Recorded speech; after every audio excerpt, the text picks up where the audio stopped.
asalaamaaleykum mbokku téléspectateur Infos Rewmi asalaamaaleykum mbokku internet yi tey ñu ngi fii ci hôpital Aristide Le Dantec ngir dalal ki nga xamante ni moom mooy professeur Daouda Ndiaye nekk chef du service de parasitologie de l'hôpital Le Dantec ngir fas yéene waxtaanee lépp li nga xamante ni jëm na ci feebaru jàngoro bii di coronavirus ngir bépp leeral ak bépp tegtal bi nga xamante ni dukkee na ci ñoom jëm ci li nga xamante ni moom mooy askan wi professeur ñu ngi lay nuyu. ñu ngi leen di dalal di leen fay ci nuyoo bi di nuyu seen waa ñi leen di seetaan ñi seetaan Infos Rewmi di wax ne dañuy am kontante ci li ñu leen dalal tey ci fii ci suñu bureau. ginnaaw bi mu nuyoo ba noppi rek dañuy ànd ak ki nga xamante ni moom mooy professeur Daouda Ndiaye doxantu dem fi nga xamante ni fi la matériel bu am solo bi daal di nekk ngir faj lépp li nga xamante ni wala saytu lépp li nga xamante ni moom mooy bépp doomu jàngoro bu ñëw fii ci diwaanu Sénégal ba ci jàngoro bi sax nga xamante ni moom mooy coronavirus nee naa la matériel yi ñu yor fii incha allah bu neexee yàlla suñu borom bépp bu ko expliquer rek dinañ xam ne matériel bu mucc ay la te matériel bu tamit bu baax la. fii en fait fii mooy chercheurs yi PCR à temps réel gis nga ay échantillons yoo nga xam ne ay tests yi nga xam ne dañ koy analyser fii nii ci virus yi moom ngay gis ni dañ koy jëlee feneen en fait buñ ko amee pour ñun ñu mën ko tester fii également avec nos partenaires ce qui fait que donc c'est pour montrer également juste que l'expertise bi mi ngi fi daal xam-xam bi mi ngi fi quoi donc du virus bi rek. comme j'ai dit même virus coronavirus bi ñu njëkkoon def ci PCR à temps réel lañ ko defoon machine bi nga koy def donc machine bi moo lay jox fi nga koy dugal mu dawal ko moo l'appelle PCR à temps réel bii lañ koy defee mu génn ko ci écran bi donc en si peu de temps même ay quelques heures on peut avoir des résultats donc bii benn la ci ñoom xam nga bii également benn la ci machine bi mel noonu parce que bii également ce qu'on appelle PCR quantitatif à temps réel la également. Pour dire que aujourd'hui à temps réel gis nga ne serait-ce que salle bi rek mën nañ def échantillon ay centaines d'échantillons par jour ci lu mel noonu donc li la kële di jox kële mën na la ko jox kii Roche la kële ABS la donc yii aussi daf cee bokk beneen ci wàllu également pour chercher ay mutations bi aussi da la koy jox par rapport ak analyse quoi. moom ngay gis nii moom buy daw actuellement mi ngi daw donc dafa am lu nga xam ne la ko mën ci biir quoi.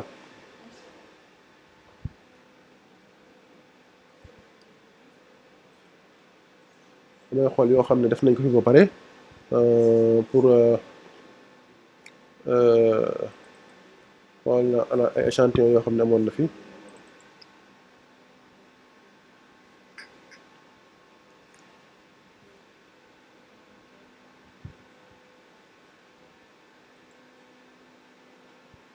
voilà kii mooy live scanner donc moom tout ce qui est mutation da la koy génneel quoi da lay génneel ay mutation ba li nga bëgg daal di nga ko ci am par rapport ak ay échantillon yu positif ak day scanner donc ça c'est le protocole donc kii mooy machine bi ak genre analyse bi lay jox quoi pour analyser échantillon yu ci nekk à temps réel kii également xeetu jàngoro bu ci nekk mën na la ko génneel. bon yii ay fluoroscopie ay kii lépp luy cellule da koy compter c'est-à-dire que mën na la ne y a 1000 cellules ci kii bi wala 1000 doomu jàngoro moom mën na la ko compter rapidement mu jox la bii danaan la am na wala amul mu wax la ban nu mu mel mais kii dalay compter nombre de cellules bi nga am ci biir waaw scanner am na kii également kii bu loolu weesoo pour xool si sa yaram bon ndax am na ay anticorps moo nekk nii moom on l'appelle MaxPeace donc genre pour tout ce qui est anticorps da la koy génneel moom la ñuy boole kii bi nii donc ay plaque lay def boo ko ci dugalee également ba lu néew téeméeri échantillon di nga ko mën ci def également machine boo ci gis mën na def ci téeméeri échantillon par 3 heures de temps donc bii aussi anticorps la yii aussi yeneen genre machine la yu nga xam ne PCR la nga xam ne mën na analyser également donc fii daal lépp luy wàllu génomique ay biologie moléculaire machine yi loolu en temps réel mën nañu liggéeyal yëpp ci lépp luy deret xam ñaata ay deret ay li ñuy wax ay si sa yaram si say deret li fi nekk ci biir aussi mën na la ko génneel donc salle bi daal moom loolu la lay jox. kii xot de biosécurité loo fi def microbe dangereux yi fii microbe dangereux yi loo xam ne prélèvement am na microbe dangereux fii lañ koy traité ci biir donc li fi nekk ci biir day rey lépp luy microbe boo xam ne mën na génne ñëw ci biti donc lépp fii lañ koy préparé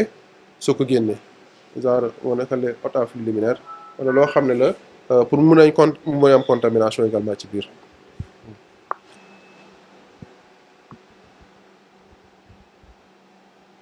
lii mooy tax léegi gènes yi ñu ne la kii gène bi microbe bi virus bi wàll diw moo wàll kële kii mooy génomique moom mooy séquençage moom kële danaan la am na wala amul mais kii moo la na gène bi nu mu bindoo moom mooy wax ne code génétique kii moo lay defal code génétique moo la exactement tey microbe bi kat moo wàll diw mooy dañuy am code génétique mooy signature donc moom mooy séquenceur moom moo la koy jox donc loolu yëpp daf lay ànd pour donc ñun lépp lu ñu yor ci microbe buñ ko amee buñ ko jógee mën nañ la wax mi ngi fi wala nekk fi également wax la lan mooy fan la jógee ak fan ay nit bu fekkee am nañ ay nit yu koy joxe kenn moo leen ko wàll dem na bay day dépassé affaire microbe même ci nit yenn saa yi mën nañu xam relation bi am entre nit par rapport à ça.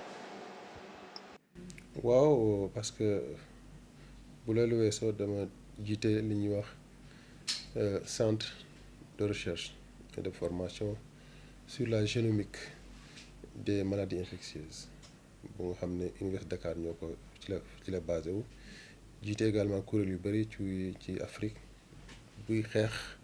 maladie yi nga xam ne dañu droog Ebola ak Corona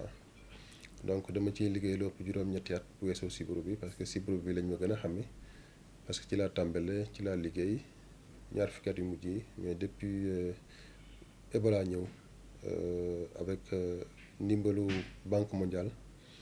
ndimbalu Amérique notamment CDC USAID l'Institut Broad de MIT l'Université Harvard moo xam ne dama fay liggéey donc dañ ma jàppale pour ma teg plateau technique ak def ay recherche domaine yi te coronavirus bi pas bi nekk nii mais coronavirus liggéey naa ci entre 2017 et 2019 ba ma jébbal rapport yi en septembre ñaari weer avant bii di ñëw mais ba corona bi ma liggéey du bokkul ak bi nga xam ne mooy bu bon bi mais loolu parce que liñ ciy liggéey noonu la bu loolu weesoo également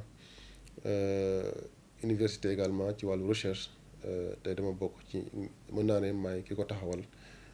ci wàllu science bi ci wàllu médecine en matière de ça donc loolu waral sama taxawaay ba nga xam ne comme am naa ci expertise bu nga xam ne liggéey naa ci lu wër te yàgg naa ci liggéey ci yeneen am aussi ma jàpp ne xam-xam boobu ak jaar-jaar boobu ak li ma ci liggéey actuellement ci àdduna dafay jot ma taxaw ci dimbali sama réew parce que loolu mooy sama taxawaay moo tax effectivement ñi ko xam ñëpp bu yëf yi commencé ba léegi tàmbali nañu ñëw ci voilà te bu weesu la également Union africaine dama bokk ci experts yi nga xam ne ñooy saytu bépp jàngoro bu mel ni corona bu mel ni Ebola aussi dama cee bokk. D'accord. Sénégal mu ngi ci ñaar fukki cas ak juróom-ñaar yoo xam ni ñaar yi wér nañu est-ce que situation bi dafa alarmant actuellement. mën nañ ne situation bi c'est une situation bu sérieuse alarmant c'est ça dépend ci ni ñu koy déggee mais situation bu nga xam ne la du situation mooy caaxaan jeex na waaye bu fekkente ne situation boobu bu ñu nee bu bëgguma ne alarmant parce que bëgguma aussi nit ñi dañ ne njàqare panique parce que feebar yu mel nii eggagul en tout cas d'après suñu li ñu ci liggéey eggagul foo xam ne mën nañ ne kon yaakaar jeex na ci li xew Chine ba mu jeex pratiquement xew fa Italie même foofu gëm naa ne yaakaar jeexagul te mënta jeex tamit donc 26 cas bëri na mais ba tey waragul tax ñu am ci ne yaakaar jeex na wala ñuy alarmé wu waaw war nañ ci jóg wax ko ñëpp ba ñëpp xam ne kat Sénégal situation bi doy na waar mais du doy waar boo xam ne mooy mënatuñ ci dara déedéet mais du loo xam ne également Sénégal rek la war a mën a dal dëkk yëpp ci Afrique comme ni mu ko dalee Europe donc ak ni mu ko daloon Chine donc loolu tax ñu ne ba léegi comme la situation mën nañ ko maîtriser ñu ne donc bu ci nit ñi en tout cas fu ma toll bi wax ak yow nii cas yooyu war tax ñu ne yaakaar jeex na parce que boo xoolee am na décision yoo xam ne gis nañu pouvoir bi jël na ko on a te lañ ñuy ne loolu aussi daf ñuy dalal suñu xel ñun en tant que ñi nga xam ne dañ ciy liggéey parce que dafa am ñetti yoon yoo xam ne li ñu gën a xam les fi jàngoro yu mel nii da koy gaaw a lawal yaa ce qu'on appelle mooy joxante bi ci biir dëkk bi transmission locale on appelle communautaire am na ce qu'on appelle transmission yoo nga xam ne par l'intermédiaire des cas importés loolu am na mais également am na yu nga xam ne mooy ñi koy introduire te kenn mooy à travers les réservoirs te loolu moo tax bi ñu gisee réservoir yooyu d'abord pour ñu xeexal réservoir yi mooy ñoo xam ne am nañ ko feebaruñu xamuñu ko ñu continuer di dox seen yitte saafonte bi rassemblement yi di am moo tax bi ñu gisee président ne nañu tëj l'école yi nañu aaye lépp luy rassemblement on a vu que benn ci pàcc réservoir yi ci problème bi dindi na ko mais mu des ñaar yi moo doon les cas importés ak transmission locale transmission cas importés yi mooy yi jaar aéroport yi nga xam ne normalement foofu nit ñi dañu fay génne comme également transport terrestre yi wàllu suuf si mais ñëpp gis nañu cas yi fi dugg yëpp ci aéroport lañu jóge ñu si bëri bokk ñu ne donc mu tëj nañu aéroport bi ci ñi nga xam ne mooy nit ñi dugg ñu fi jóge ci dëkk yi nga xam ne am nañ ko donc ñu ne kon lijjanteegu ñaar bi mu des ñetteel bi mooy bi nga xam ne mooy ci biir dëkk bi mooy wàllante bi donc ñu yaakaar ne am na ce qu'on appelle les modeling la modélisation mooy ñi nga xam ne dañuy def ay projection mais ci calcul mathématique lañ koy defee ak ci d'autres éléments notamment épidémiologie ak jaar-jaar ak expérience am nañu ci waxoon ne nombre de cas yi mën na gën a yokk lu ëpp lii donc te comme ñun fi ñu nekk nii lépp mën na xew en terme de yokk bi ak yokk bi bu ñu bàyyee loolu mën na indi lu bari donc moo tax ma ne bis yi ñëw dina am solo lool ci Sénégal dañuy xool ndax dina lawati wala dina taxaw wala dina commencer jeex donc moo tax daal pour man njàqare mën comme olof dafa difficile nag te bëgguma daal ñu ne panique daal laay bañ parce que panique réglewul dara parce que day am pëccul ñu koy jaxasoo te loolu du arranger kenn donc mais ñu xam ne daal tey docteurs yi fi nekk hôpital ngeen ma fekk ñu ngi ciy dund di ci liggéey di xool également ne parce que c'est le système di gis na également je vois également que ministère bi ñu ngi def apparemment li ma gis bokk ci seen liggéey pour gën a aar di gën a xeex jàngoro ji ci seen fi ñu mun toll donc moo tax man ma yaakaar ne daal njàqare en tout cas alarme bi mën na bañ a amagul mais on va surveiller parce que loo xam ne le Macron président France moom nee na guerre la nekk muy terme bu nga xam ne man dama koy épouser parce que corona dafa indi guerre sanitaire muy firndeel li ñi yor wér-gu-yaramu askan ñu wax yore mooy OMS ne crise sanitaire la ñu nekk crise nag ñëpp xam nañ ko mooy daal lu doy waar moom lañ nekk te defe naa ne këj nañ ko dégg ci àdduna moo tax daal ma yaakaar ne nañu gis ne rek metti na jaxasoo affaire bi doy na waar mais c'est ba léegi war nañ ko mën a contrôler. D'accord ñu gis ne Sénégal suñu mode de vie dafa très communaliste nga xam ni duggante bi dafa bëri surtout ci transport en commun yi ci marché yi affaire yooyu lan ngay digal Sénégalais yi pour parce que jël nañ mesure pour rassemblement yi mais àggaguñ ci mesure yi limiter les déplacements léegi lan ngay digal Sénégalais yi ci côté boobu. li ñuy digal d'abord c'est extrême dafa am solo lool ñuy fàttali doomu aadama yi lan mooy joxe doomu jàngoro bi parce que nit ki boo ko nee bàyyi lii bàyyi lële di ci continuer di ko wax mais finalement du comprendre donc day am solo toujours ñu rappeler doomu aadama yi suñu waa réew suñu mbokk yi lan moo koy joxe. corona ci ay noyyi lay jaare bokk tamu jamono ji parce que bu ñuy rappeler tuuti corona tubaab mi ngi koy wax zoonose virale maladie infectieuse la émergente mooy au départ maladie jàngoro boo xam ne ci ay mala la nekk ne ba ci biir ñu ne anthropozoonose jóge na ci mala dugg na ci nit ndax dëkkuwaay yi ak lekkin bi depuis le mois de décembre 2019 donc ñaari weer ci ginnaaw ñetti weer léegi c'est une maladie interhumaine mooy ci ay nit ñoo koy joxate seen biir maintenant donc am na transmission bu ko doon indi mooy gëm nañ ne am na contact jaxasoo ak mala yi ak lekk yenn mala yi soit yenn mala yu ñu lekk yi wala yi nga xam ne togg bi demul noonu ba tax ñu ko fa doon jëlee mais bi tey li am tey mooy joxalante bi si entre doomu aadama yi te loolu lan moo ko waral mooy jàngoro bi ci ay fi ngay nooyee lay jaar foofu lay dem téye ko yàq ko voilà te lu koy joxe mooy ma toog ak doomu aadama boo xam ne sama diir ak moom matul meetar bu waxee te fekk am na ko wala mu tisóoli wala mu sëqët wala lu mu munti demee ba génnee dara ci gémmiñam wala ci bakkanam yow bu la ko joxee bu la laalee koo munti doon virus bi dina dugg sa yaram parce que virus bi xàmmewul ku weex ki ak ku ñuul ki xàmmewul borom alal bi xamul kenn dina dugg ci yaram donc booy premier contact yu nga am mooy ce qu'on appelle la contamination interhumaine directe maintenant am na beneen boo xam ne mooy man su ma ko amee ma xam ko wala ñàkk ko xam loolu moo wax ne moom laa wàllu waaj ma def ko ci fenn ma def ko ci mouchoir wala ma def ko ma tisooli sama loxo wala wax ci mu laal sama loxo wala wax fenn tufi fi fenn mu laal fi su ma ko defee suma loxo su ma ko nuyoo doomu aadama bu doomu aadama jëlee loolu def ko ci xar kanamam bu laal bët beeg bakkan bi la gémmiñ bi day dugg ci moom moo tax ñu ne ku mu mënti doon il faut nga xam ne loolu moom lañ koy wàlle te comme loolu la koy wàll donc pour faj pour wañ ko wàll nan la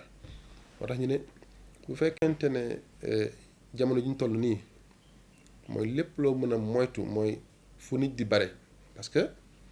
tey am na suñu réew ñu ngi koy wàllante parce que foofu lañ toll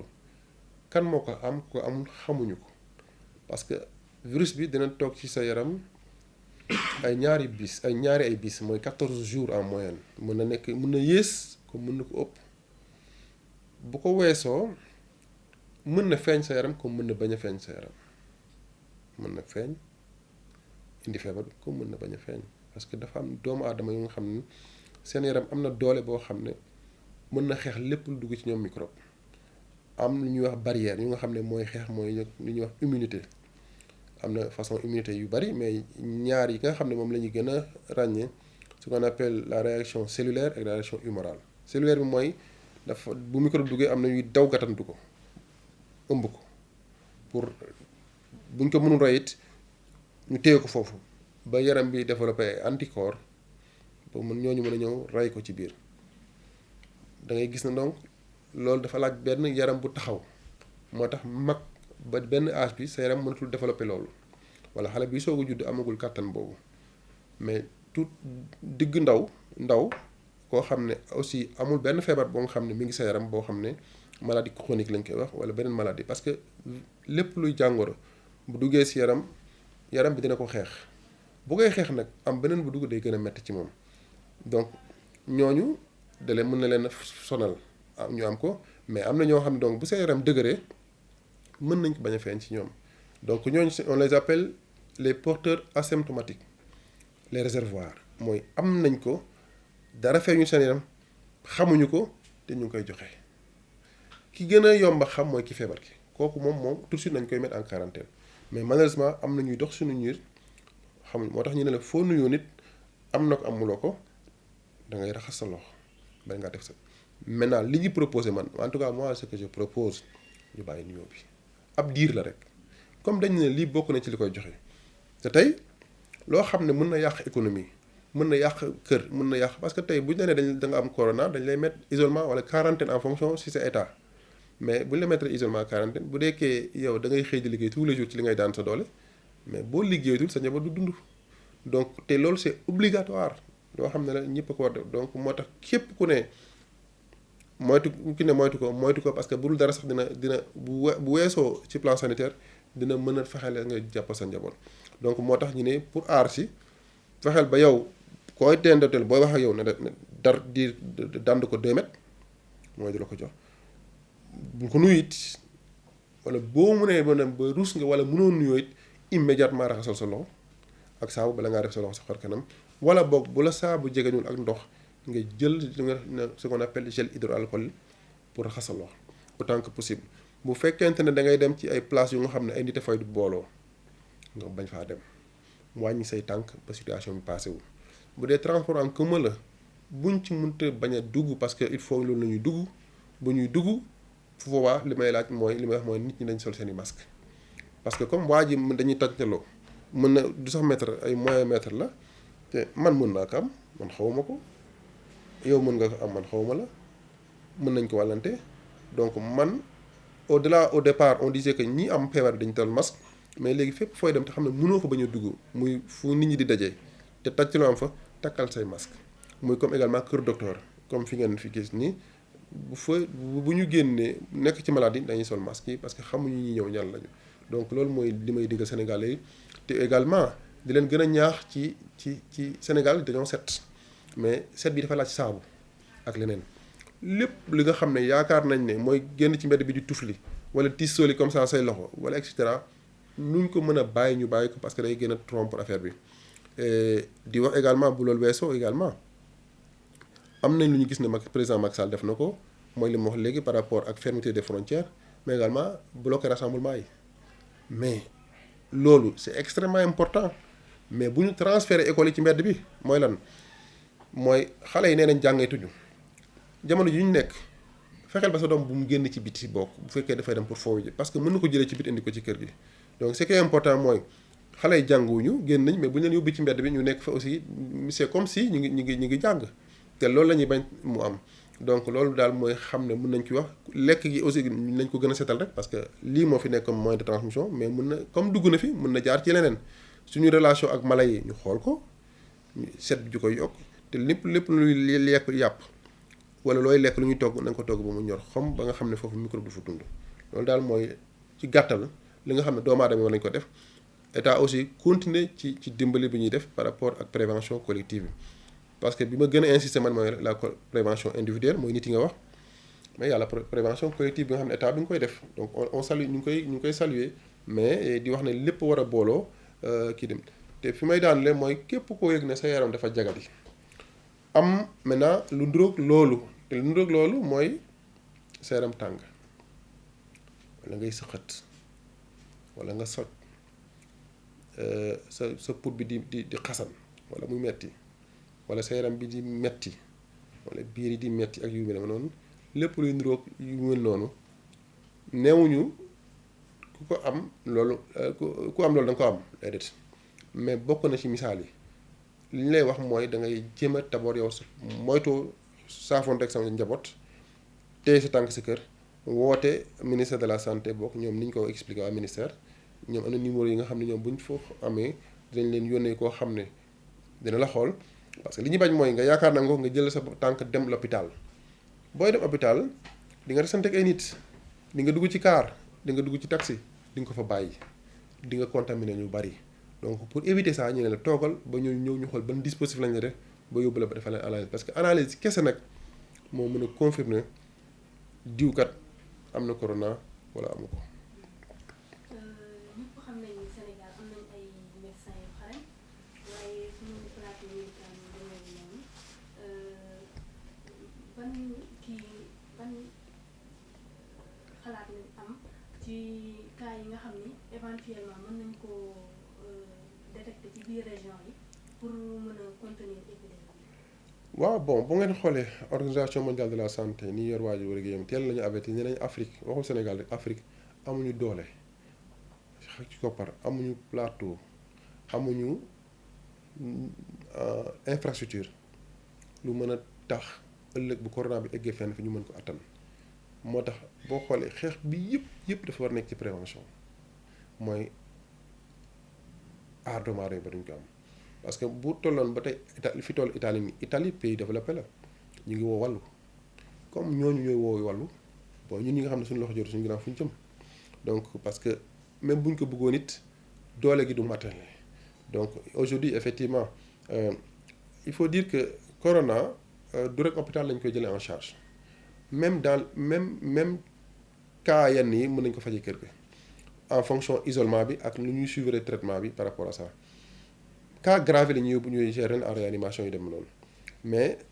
dina dem ba ñaanuñu ko yàlla mais même poste de santé même centre de santé dina dem ba war a mën a recevoir cas yi en fonction de la situation ci nit ki fu mu toll ci feebar bi mais surtout également en matière de no am lorsque mu demee ba xam ñaata ñoo bu demee ba lim bi egg fenn fi moo tax gis nga ne au départ fan la woon hôpital léegi dégg gën a centre de santé bu Touba lañ ko defee lañ koy fajee mën na dem ba yeneen centre parce que tey mën na dal fu ne Sénégal mais ce qui est important mooy li muy laaj corona buñ ko teelee gis dispositif pour ko faj ko compliqué wul parce que li ñuy fajee yenn grippe yi lañ koy fajee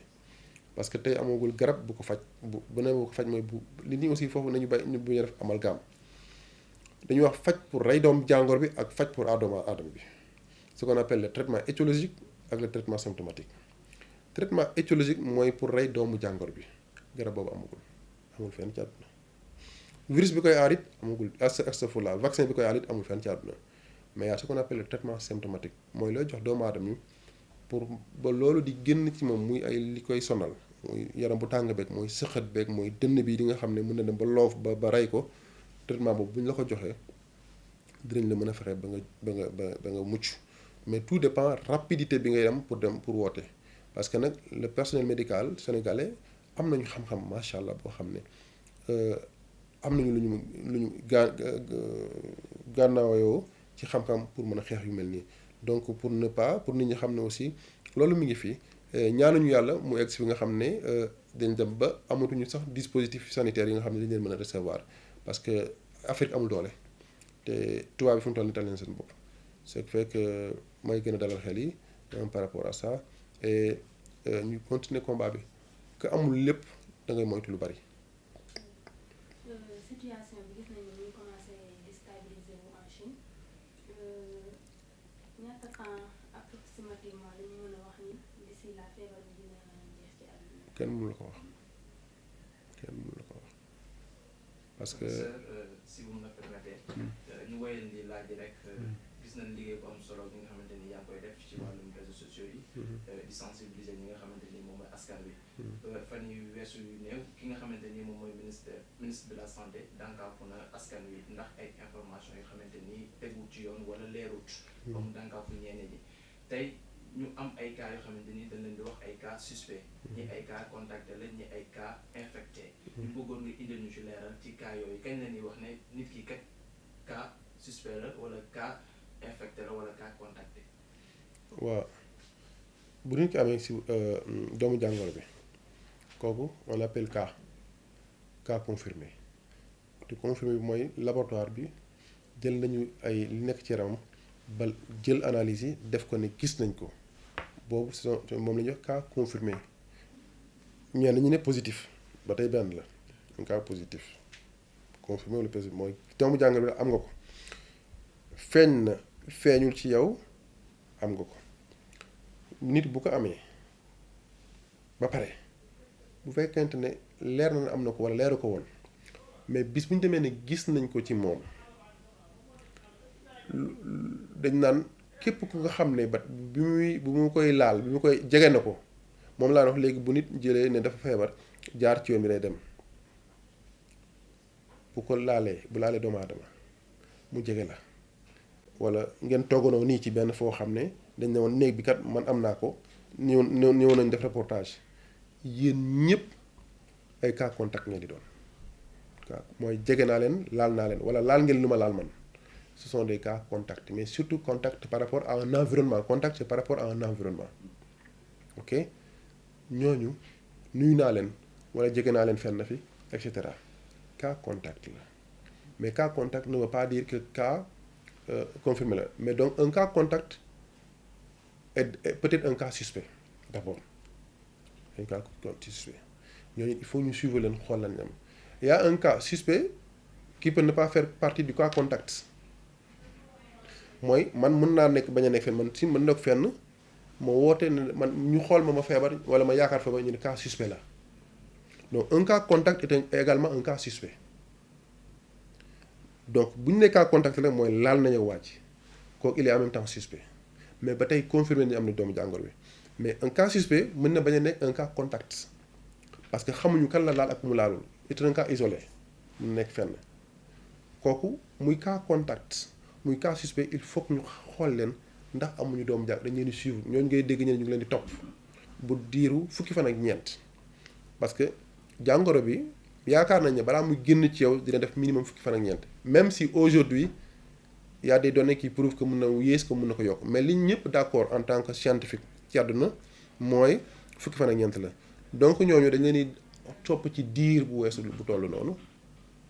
le moment où on a dit que cas contact la ñu rek mën nañu xool ne ñu xool leen pendant 14 jours bu ñu demee ba mu leer na ne topp nañ leen gisuñu symptôme te analyse wanewul dara boobu ñuy cas négatif donc dootuñu nekk cas contact dañuy génn ci ñoom cas contact dañuy génn ci cas suspect cas normal la comme ñëpp duñu sax cas situation bu amatul cas ci ñoom donc loolu mooy différence bi cas confirmé am nañ jàngoro bi cas contact laal nañ ko am jàngoro bi cas suspect yaakaar nañ am nañ jàngoro bi mais tout cas suspect a été un cas contact quelque part même fekkee xamuñu ko cas suspect boo gis am na kumba laal mais koo xam ne xamuñu ko wala moom xamu ko bokk donc loolu mooy pour misaal ni ñu leen mën a wax mais yëpp finalement lu muy mujjee mooy cas positif wala cas négatif mooy am na ko wala amu ko boo ko amee day nekk problème pour santé publique bu ko amul on dit alhamdulilah. nekkut càggante bi nga xamante ni tegg nañ feebar bi ci diwaanu Chine ni mu ko commencé woon def ban amal ñaar ci étranger yoo xamante ni jóge nañ France ñëw fi nga xamante ni moom mooy réew Sénégal jaar ci aéroport bi sans autant que ñu détecté leen ba tey doomu jàngoro ji indil ñu li ñuy indil ana ban gis-gis nga am ci mbir moom. bon man li ma bëgg ñu nangu ko tey c'est vrai du période bu ñuy analyser dispositif baaxoon na wala baaxuloon te prévention mooy lan lañ mën a def ba bloqué ko ak nañ may def ba progresser moo tax man fu ma ne toll nii du ma nangoo gis lu baaxul du ma mën a évaluer les baaxul woon nan laa mën a def ci suma xalaat ak suma xam-xam ba Sénégal xool lan mooy lu ñuy avancer loo donc quelque part c'est sûr que bu fekkee am na ñu jàll bon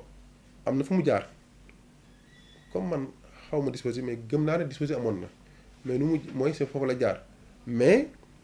du ñàkk ministère xam nañu ñoom fan la jaaree ak nu mu def ba jaar lan moo doxul woon ak lan moo dox mais dama jàpp li ci ëppoon solo mooy ñoom teg nañu dispositif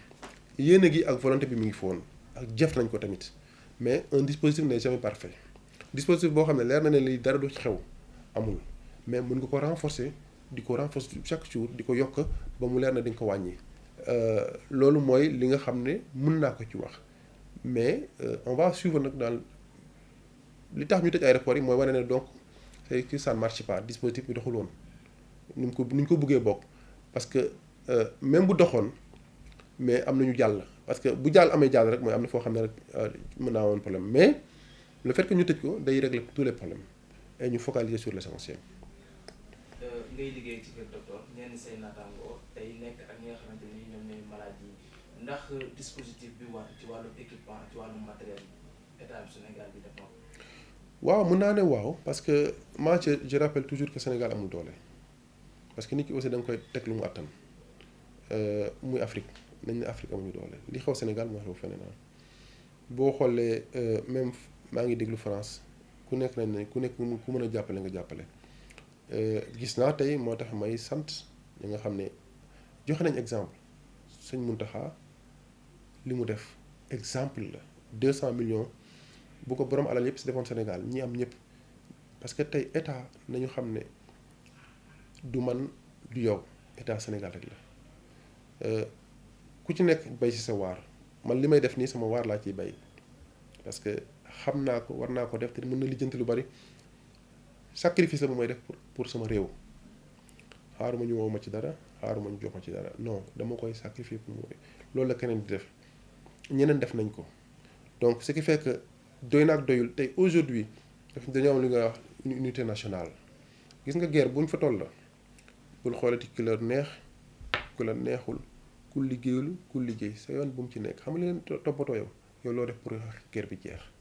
bu ñu demee ba cappaandaw bi nag bu lépp jeexee ñu toog waxtaan suñu biir lii de kii defu ko kii def na ko ni mu ko defee woon baaxul et cetera dañ fa egg mais na ñëpp boole doole yi ki am xam-xam indi ko ki am alal indi ko ki am leneen indi ko comme yéen ni nga ko defee mooy journalistes yi naam gëm naa ne kenn fayu leen ci da ngeen bëgg a informer situation population bi pour ñu xam ni ñu koy aaree pour affaire bi arrêté donc on voit le positif nañu xool lii ñuy avancé loo par rapport à ça ba mu jeex tàkk bu jeexee tàkk nag y a des leçons à tirer am na lu ñuy tirer parce que képp kuy naagu di nga ku naagu xam nañu koy tuddee mais dinañ la raw mooy bu ñu gëm na man boog du ma mës a gëm ne lépp lu ma def lu baax y a plus de problème nañ jéem a avancer à améliorer donc muy état surtout état nag lu mu def na ko xeeb du doy surtout dëkk boo xam ne comme Afrique yëpp seen loxo jotul seen ginnaaw mais j'ai fait un appel à tous les citoyens yi nga xam ne mën nañu am nañu jël xam ne du xeexu kenn ñun ñëpp ñoo ko moom bu Sénégal jógee ñun la jóge la bu daanoo te ñaanuñu ma ko yàlla gëm naa ne du daanu ñun la amal problème donc ñu nañ ko xamee noonu ñëpp jàpp ci après bu jeexee ñu waxtaan suñu biir. ñaanuñu ko yàlla feebar bi yokk te gis nañ ne bu yokkee li xamante ni moom mooy wàllum koom réew dina laxas ba tax na Sénégal nekk réew mu xamante ni dañoo gaaw ci tiit ak njàqare est-ce que jotul ñi nga xamante ni ñoom ñoo seq wàllum feebar bi ñu toog bañ di publier yenn nombre bi nga xamante ni chaque jour mën nañ ne day avancer est-ce que jotul ñoom ñu toog liggéey seen liggéey bañ a di publier li nga xamante ni moom mooy information bi parce que tey bu ñu xëyee ñu ne 25 suba ñu xëyee ñu ne 27 wala 28 est-ce que nekkul ne day jànnaxeel li nga xamante ni moom mooy réew mi. man dama gis man fekkewu ma ko de mais gis naa ne accord la woon entre état ak ministère de la santé ak journalistes yi ñoom ñoo ko d'accordoon gars yi nañ joxe information tous les jours bon je pense que amul du lu grave pour man c'est une meilleure transparence rek pour man parce que li ñuy bañ aussi mooy man li may bañ man ma toog 2 jours joxuñu ma information ma ne waa mais lan moo xew moi je préfère avoir la bonne information muy dëggu ba mu jeex et puis dëggu yu mel ni bu ñu fa demee bu kenn nëbbu dara mais c'est vrai que du doon rek liggéey bu du rek de cas bi lii la ak léeg-léeg déedéet loolu nag je suis persuadé que liggéey bi feneen la mais lii pour man mooy pour wax doomu aadama fa lañ toll mais c'est pas le plus important mais comme pour transparence la pour ñëpp gi xam ne kenn naxul probablement moo tax ñu teg ko mais ce qui est important daal pour man mooy ñu xam ne feebar bi am na fi rek ñu gën ko aar parce que effectivement ni nga ko waxee 26 cas ak 50 cas ci yemale wala 10 cas mooy am na fi bu ndaw ba mu des benn cas it tant que le cas est là positif mooy feebar bi am fi nombre bi daal muy yokk rek mooy am na problème mais le nombre importe peu dans cette situation c'est la présence ou l'absence mooy virus bi am na fi wala ñàkk fi am mooy le plus important et non pas ñaata la mouvement social la citoyen parce que corona dafa wane lu bari man dama jàpp ne Sénégal ñu ñoo ko moom ku ci nekk da ngay bay sa waar bul xaar ñu wala ci dara ki am maa ngi woote léegi ñi am alal nañu ñëw ñi wax xam nañu ñëw c'est ça action pour ñun dëkk ñoo koy moom ñoo koy defal suñu bopp du moment où li may def nii di ko wax mais bu fekkee xam-xam yi téeméer la juróom-ñetti fukk Sénégal ñu ma ko jàngal tey su ma ekkee fii Sénégal la mooy Sénégal nag su ma nee Sénégal su ma nee état mais état suñu maam yi la suñu papa yi ñuy fay ay taxes et impôts bu ñu demee ne ba yàlla may la lu bari loo xam ne may ko lu bari ñu bari may la ci kàttan ci xam-xam nga mun ko jëlee ci bitim réew indi ko te yàlla may la aussi nga dëkk ci zone boo xam ne Pikine ginnaaw rey seen loxo jotul seen ginnaaw Sénégal jotul seen loxo seen ginnaaw mais boo jëlee ci biir Sénégal banlieue seen loxo jotul seen ginnaaw te may doomu banlieue di doomu Sénégal et ma jugé utile li nga xam ne yàlla jox na ma ko te nag ma mënoon a toog bitim réew bu ngeen xoolee ci média bi ñëpp xam nañu ci kàttanu yàlla nag su ma bëggoon toog bitim réew naa fa toog liggéey te di nga am privilège lu neex ak li nga soxla mais lii corona dafay war ne lu bari mooy suñu place du bitim réew du ci bureau yi mooy ñëw bu Sénégal soxlaa ñu lijjanti ko ci moo taxoon dans le mouvement action ñu privilégier éducation parce que jàng moo may li mu may jàng moo yore réew corona bi xam-xam ko yore ak santé boo xam ne loolu la ñu am expertise ñu ne dañ koy jël mettre à la disposition suñu réew jàppale ci te xam ne loolu rek moo mën defar réew mooy le social mooy développement te bu ko ñëpp defee ku ci nekk li nga mën nga def ko ak foo ko defee parce que man tey xàmmewuma joolaa bi xàmmewuma olof bi xàmmewuma séeréer bi xàmmewuma ki dëkk Dakar xàmmewuma ku dëkk Guinaw Rail xàmmewuma ku dëkk Ziguinchor xàmmewuma ku dëkk Podor xàmmewuma jullit bi xàmmewuma chrétien bi ñun ñëpp ñoo bokk réew mi donc je pense que bu ko ñëpp defee Sénégal dina dem parce que lépp lu permettre nit ku nekk loo man ci àdduna nga def ko kiir sa réew di nga am fay yàlla di nga am fayu nit ñi te fii loo fi gis day jeex démb moi j'ai vécu dans des conditions extrêmement difficiles très difficiles ku dëkk Pikine Guinaw Rail ñoom xam nañ ça veut dire quoi que ce soit te ëllëg mën naa ko dundaat ñaanu ma ko yàlla wala samay njaboot mais bu fekkente ne te lépp état mënu kaa def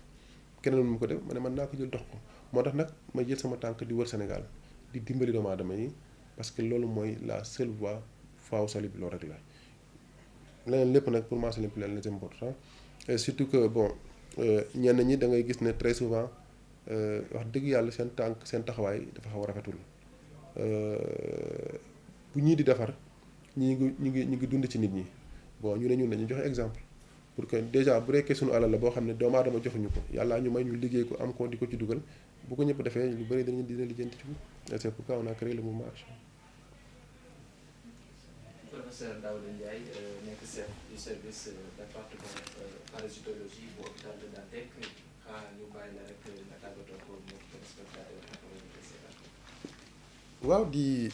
leen gërëm ci seen liggéey di leen encourager parce que li ngeen def am na solo lool parce que communication dafa am doole dafa am solo te jamono ñu toll man bu dul woon caméra yi bu dul woon télé yi ak bind beeg waa rajo bi li ma wax du am njëriñ parce que ñetti nit da koy laal mais li ngeen di def dina tax ba xeex bi yeneen ci bay seen waar donc maa ngi nuyuwaat di leen njukkal ci seen liggéey di nuyu ñi leen di seetaan di ànd ak yéen parce que lii mooy liggéey bi et di leen encourager te yàlla dëgëral yoon bi.